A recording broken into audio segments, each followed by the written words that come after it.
Hindi ba ang relasyon, Robert, di ba, ay pinakapalooban ng tiwala? You agree? Yeah. Okay, so bakit mo siya kailangan paimbestigahan? Bakit hindi enough yung magical connection ninyo to believe sa lalaking to? Or maybe, baka walang magical connection. This is just a complete arrangement and negotiation na, oops, nagkataon, nagkabangga kayo, diba, sa lansangan ng Facebook, diba, and you were in the zone at may relasyon kayo ngayon. But is there any love here? Yun ang hindi ko masabi, Papa Jack. Kung meron siyang... Kasi ako... Is there any love here? On my part, meron.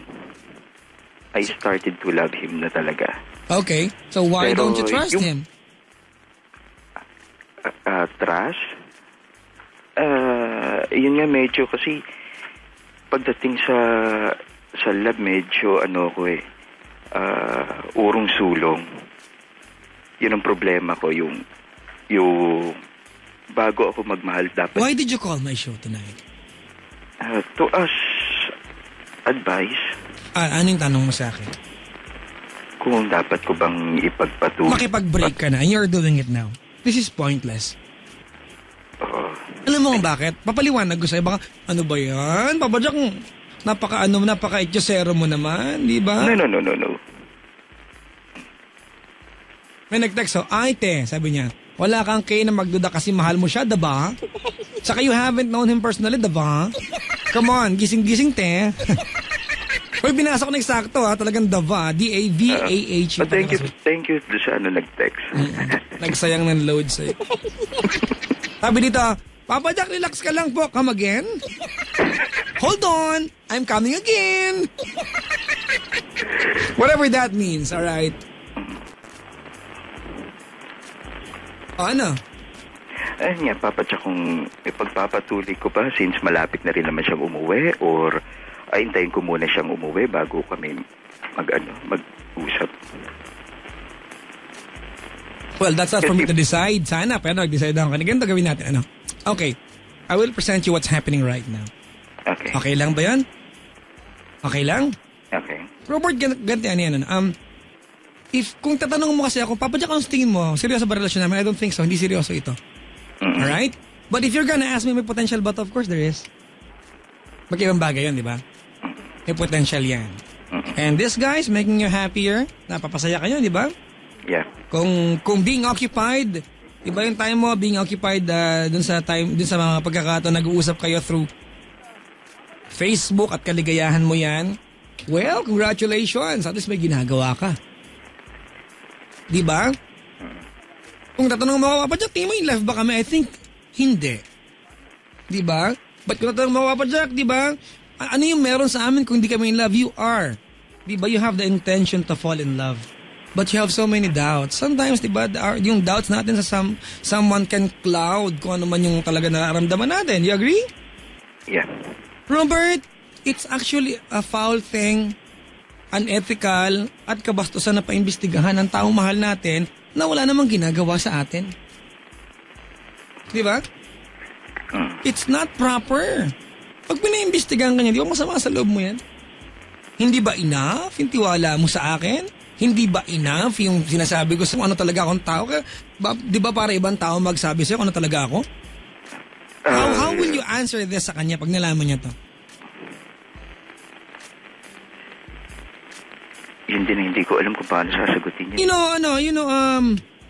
Robert, natakot ako sa falling in love is a decision, di ba? And if you have decided to fall in love sa kanya, that's completely your choice. I will support you. Di ba? Kaya lang, parang ang hirap din naman na in love ka sa kanya, kamo, pero pinapaimbestigahan mo siya. Now you have, di ba, there's two parties to believe.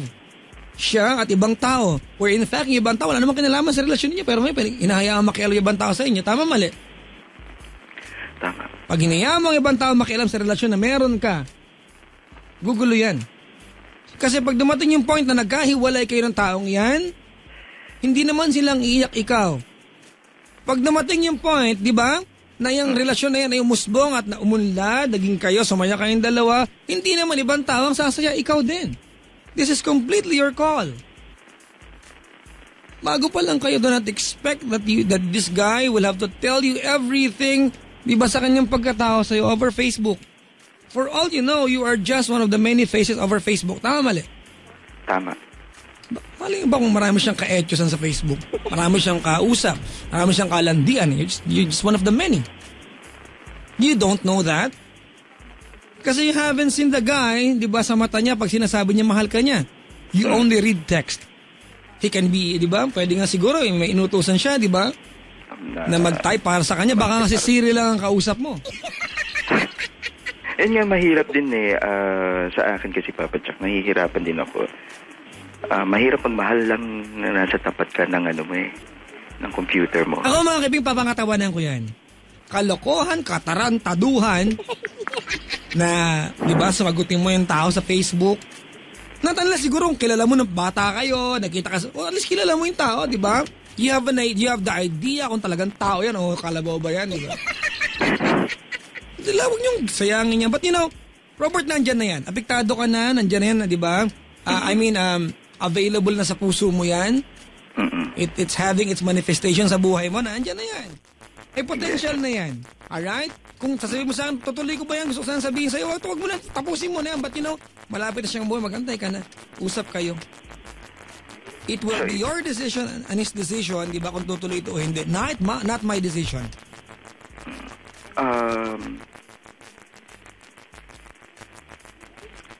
Ano bang magandang gawin? Wala, kahit dalawang miyerda ka muna. Or intayin ko yung pag-uwi niya.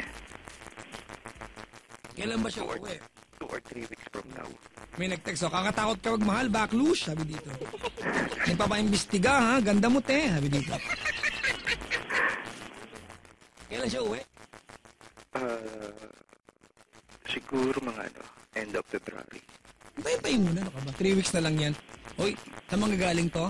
Dubai? Dubai. Ay, bigyan mo akong buhangin. Madaming dala yung buhangin.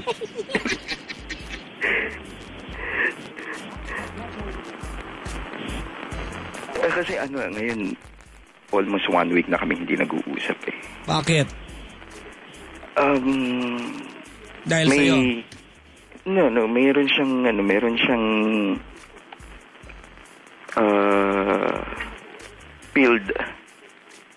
field work sa ibang province ng UAE. Ganun. Sabi niya, let me ask you a basic and a simple question. Robert, let me ask you a basic and a simple question. Okay lang? Yeah. Totoo kaya yung field work na yan? Sa tingin ko totoo kasi visual artist siya eh. So everything that you have to believe about him, di ba? It is something that he made you believe. Tama? Pag magkalayong relasyon, you can only take his words for it. Tama, mali? Tama. Di ba? So do not take the words of other people for him. Especially hindi pa kayo nagkikita. Alam mo, I am trying to, ngayong gabi sinisira ko yung panuntunan ko na huwag kayo magmahal sa cyberspace. Di ba? Nandiyan nakikita. Pero andyan na yan, uuwi na, di ba? Sayang naman yung 3 pinahunan mo, webcam, kung may saplot man kayo, wala. Tumawa ka, no? Parang may tinamaan ako sa'yo, ah. Lagi kami may saplot. Baklang-bakla. Lagi kami may saplot, Papa Jack. Alright, antayin mo na siya, mag-usap kayo. Pagdating niya, you try to weigh kung ano yung potential ng relasyon na to. Alright? Ano mang klaseng tao siya. Alam mo Robert, pag magmamahal tayo, yung tao mamahalin natin, karapatan niyang sabihin sa'yo kung anong tao siya bago kanya makilala. Hindi natin karapatan na malaman yun, pribilehyo lang natin yun. Magkaibang bagay yan. Kasi every time we fall in love, di ba, brand new love, it's always our choice and option, di ba, to be a different person from the last relationship na meron tayo. Tama, mali? Tama. So kung gusto niya kalimutan kung klase siyang tao noon, karapatan niya yun. Kung gusto niya i-disclose sa'yo kung anong dating tao siya, kung may, di ba, karapatan niya yun. That's completely, di ba, free will niya yan. Huwag mo siyang, Bilang taong nagmamahal, mahalin mo siya sa araw na nakilala mo siya. Di ba ano nakaraan niya should be irrelevant. Those are the things that happened before. Hindi ka naman niya kilala. Whatever, ano man sinabi ng pinsan mo, gabi-gabi siyang kasama. These are the impression of people, di ba? Ang tingin sa kanya ay subject for investigation, not someone na mahal nila, unlike you. Because you claim to love the guy. Tama, mali? Tama. Tumatanda kang pa, pepektosan kita eh. Ang tanga eh.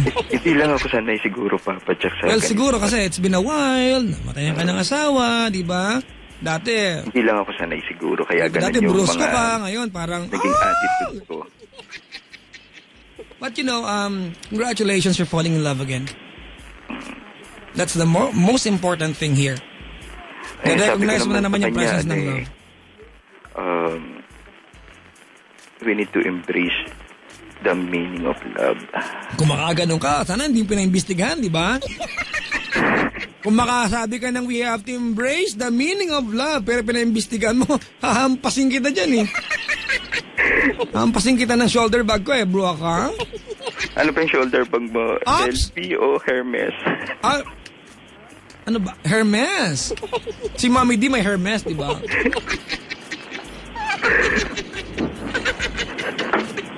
Naguguluhan lang talaga Ako, alam mo, tatak ng shoulder bag ko, ang elbow wish. Ano na? Elbow wish. Elbow wish? Seko sana. Kala ko LB. Lumang bag. Siko pala yun. Siko sana. Robert, antayin mo na lang siya, makipag-usap ka sa kanya. You know, kung kasiyahan niya magsabi ng I love you sa bawat isa, highly doubt that, pero buhay niyo yan. As long as you're not trying to harm anybody else sa mundong ito, go ahead, di ba? Love each other sa paraan na kaya ninyo, sa alam ninyo. Di ba? Again, I'm telling you, ang love, mga kaibigan, nobody can define love for you. You define that your own way. I cannot define love for you. Kung yan ang basihan nyo ng love, kahit tumutol ako sa kalokohang cyber space, relasyon na yan, kung in love kayo, go ahead, love each other. I will support you. There's a very big potential sa relasyon na to. Okay? But do not have someone you claim to love investigated because that's improper. Alright? Yeah. Kung nakaantabay siya ngayon, if you can get a copy of this at mapakinggan niya, anong tawagan niyo? Tawag niya sa akin is D. Ano na? Tawag niya sa akin is D. Anong spelling ng B? D. D-double-E. Kung ka D ka naman dyan. D-double-E. D-double-E. Ay, ano? Ang tawag ko sa kanya is baby.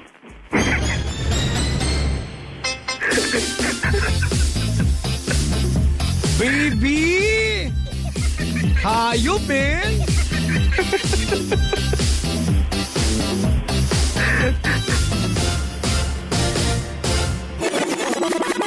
Baby ba?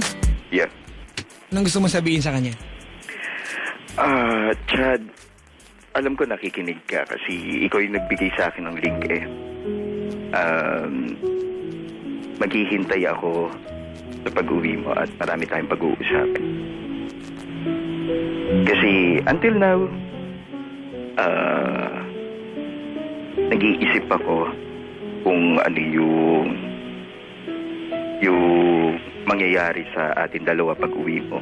Every time naman nag-uusap tayo, lagi ko naman sinasabi sa'yo na ano na to, huling biyahe ko na.